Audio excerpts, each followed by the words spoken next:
Welcome back to pybites-YouTube. This is Bob Elderboss. Happy Monday. Let's go crush it this week. Let's do some Python and improve our skills. So last Friday or Saturday, I did a little shell script to open repos from a Git remote. And I thought it would be fun to show actually some more shell aliases or functions I use in the day-to-day, in my day-to-day work, and hope you can adopt a few and save time for yourself. Because as I said back then, it's these little time savers that compound over time. So let's dive into it. And that's the last Unix thing for a bit. Then, of course, tomorrow we go back to Python. All right, so I started a little aliases file. We'll also put it in a gist on GitHub. Last video, I showed the open repo one. I will link that video as well below, so I don't go into that per se. But I categorized a bunch of aliases I regularly use in 5 categories, and that's just pure little ones that save me time. Then we have Git stuff. We have a little bit of Django and Postgres, and some utils that depend on other tools, but still cool. And read source code. And that's another video I did as well. So I might have shown that already, but I'm still leaving it in. It's a pretty cool tool. And there are more, but I just digested it to this to have something, just a selection of things I regularly use, right? So in the save time category, I still use like classic virtual environment, not really using poetry that much. So the first one, if I start a new project,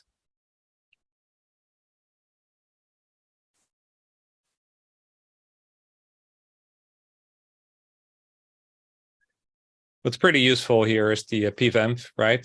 To create a virtual environment with Python 3.11 at this time, and then source the vamp bin activate script. So not only make the virtual environment, also activate it. I also have that activate step in a separate alias, and that's pretty useful. I use it every day. There's another alias, which is getignore, and that just does a curl to the standard Python getignore file and pipes that into getignore. Actually, I'm changing that because if you do redirect and then pipe, then it would override an existing one. I'm actually getting rid of the pipe to warn me when the file is already there, right? So if I run getignore, then it pulled in a standard Python getignore file, which is pretty useful. I mean, if you use cookie cutter, you get all that stuff already out of the box. But if you go from scratch, like I'm doing here, that's a useful alias. Now I can freeze my dependencies. I can install a requirements file. So if there would already be a requirements file in the project, I can use the alias pip all to install that.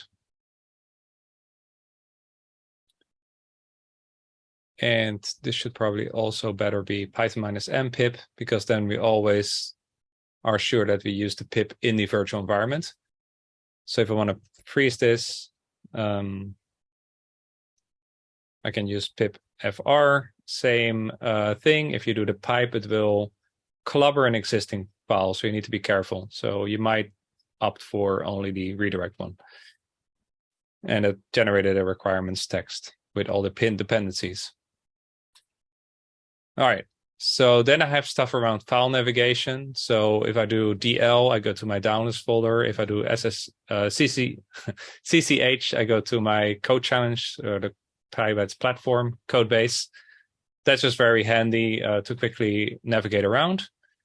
I can update my zshrc file at any time. I can update my vimrc file at any time. So that's really useful, because I often make edits to add other tweaks to those. I can source the zshrc file to have new aliases kick in that I put there. I can see what week it is. I often need that because we fill out our wins file for a certain week. I can copy certain links to my clipboard. So are there certain links I often email? So I made little aliases to put them on my clipboard, and the pb copy at least for Mac, Unix, puts that on my clipboard. So if I do once h, I get the once h link put on my clipboard, so I can use Ctrl-V to paste it somewhere. And the same for PB Slack, that would put the pybites community link on my clipboard. So it's all time saver, right? Kindle would open my Kindle notes. Run Redis, this would open, would launch a Redis container with Docker. I don't have Docker running right now, so I'm not going to show that right now, and gitignore already touched upon. So those are the time savers, things I use a lot, and you put them in your RC file, and you can just use them everywhere. Then for Git, I have a couple of aliases. So if you make a new, well, it's actually this already repo, right? So if I do GS, it will show Git status. That's just faster to type than Git status. You can also set up the aliases in Git itself with git config, but some aliases are still living in my shell file. I can see the remotes. I'm not using this one that much, actually. I can use git checkout to make a new branch. I can commit using my default editor, and I can amend commits. So for example, I'll make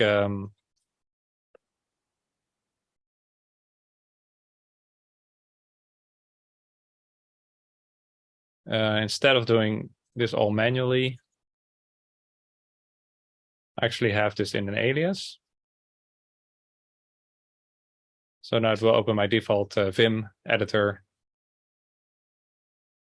and I can commit it. But sometimes I don't put that much care in my commit message, so I want to amend that. And then I can use gcma. So first add the file again. I guess that's not necessary in this case, but if I would have made more changes, the file has to be added to the staging area again. So and then this alias is really nice to edit again. But if I don't want to make a new commit, I can amend the previous commit. So if I use gcma, it goes into my editor again, and I'm actually changing the last commit, right? And if I'm happy with that commit message and I don't want to even open that editor at that point, I can also do git amend no edit. So that will add the new file or the changed file and use the same commit as last time. So it's the same commit. So that's useful. And yeah, there's more Git stuff I have in my Git config, so I can do a separate video on that. Now for Django Postgres, with Django, so again, I'm using AE to activate my virtual environment. Of course, you're going to run the run server a lot, and I have an alias for that. So this will start the run server, just saves typing, right? And I can also make a super user pretty quickly. So I can echo something to standard output, and the shell command can actually receive standard input. So here I'm importing the user model, and then I'm going to create a super user with the argument I pass in, or the username. That argument is also used for some fake email and then some fake password. This is all local development, right? So it doesn't really matter. So if I use that with new super user, this will now actually have created a new super user instead of going through all these steps.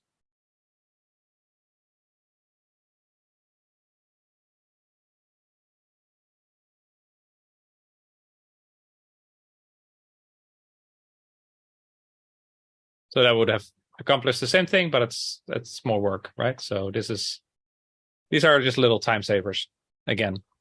And then for Postgres, I have this alias to get into my local Postgres database. Of course, this is a database called PBCC, but from there I can easily navigate to another database. So if I do PBCC, at least I get into the Postgres shell, and from here I can go to Books2 or any other database, right?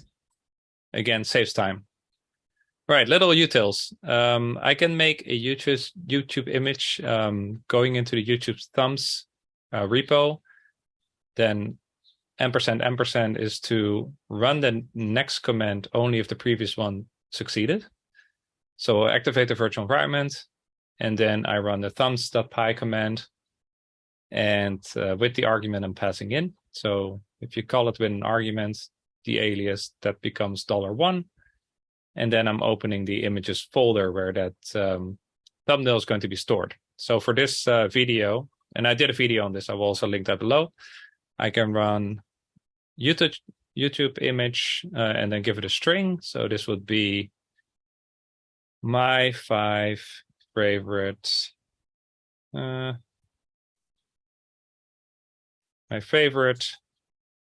shell aliases, for example. So that will create an image, which looks like this. It got created in the image folder and it opened that image folder. So that again saves me a lot of time. Can run it from anywhere, and that's how I make the YouTube thumbnails. I can also make a code image with carb p, so I can copy this line and then run carb p. And that should use our pybites-carbon tool to make a code image. And I'm not sure if it's sorted here or in downloads.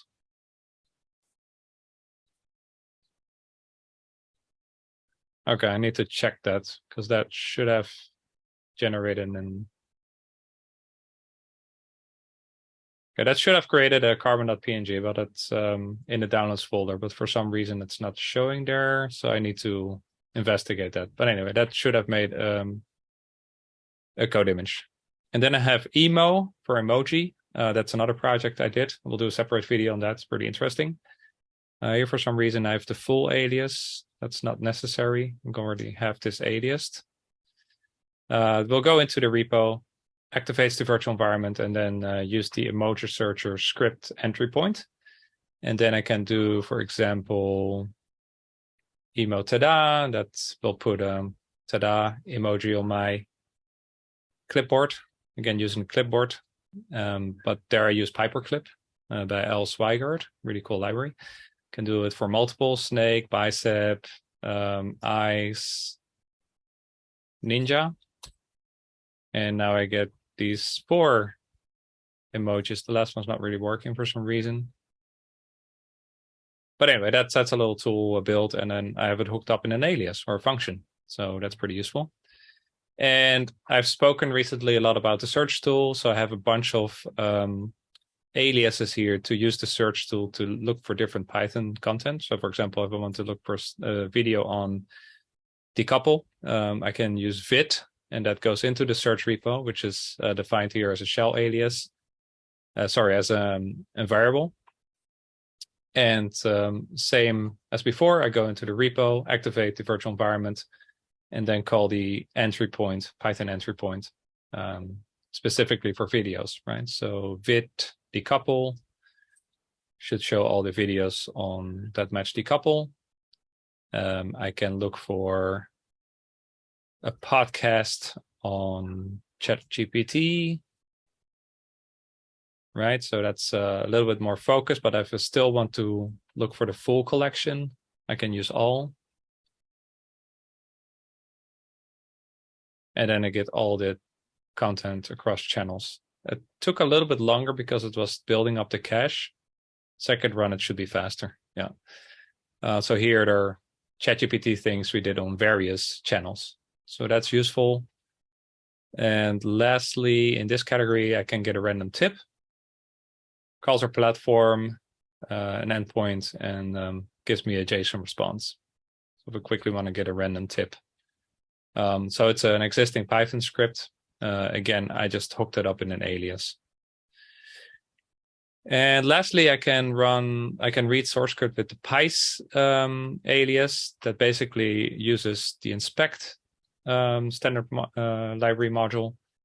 And the if else here is to see if we need to show source of a complete module or if it's an object in the module. So if I want to see the complete source code of the re module, It's pybites-re, but if I, what is it?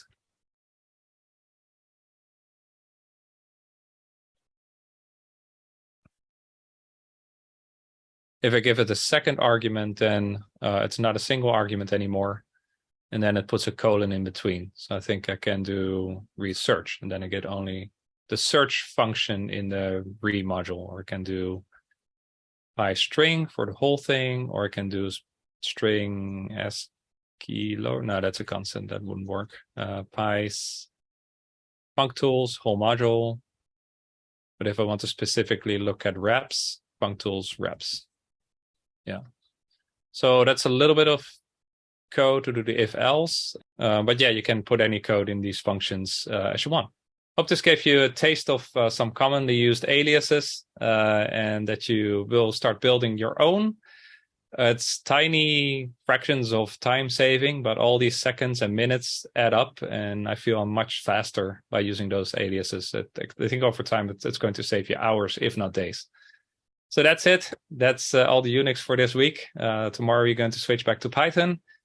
I think I will do a little bit of project setup. There's a Mastodon backup script I want to show. There will be some Django. There will be a lot of good stuff to come this week. So make sure you subscribe so you don't miss any video. And I wish you a very great week. And thanks for watching.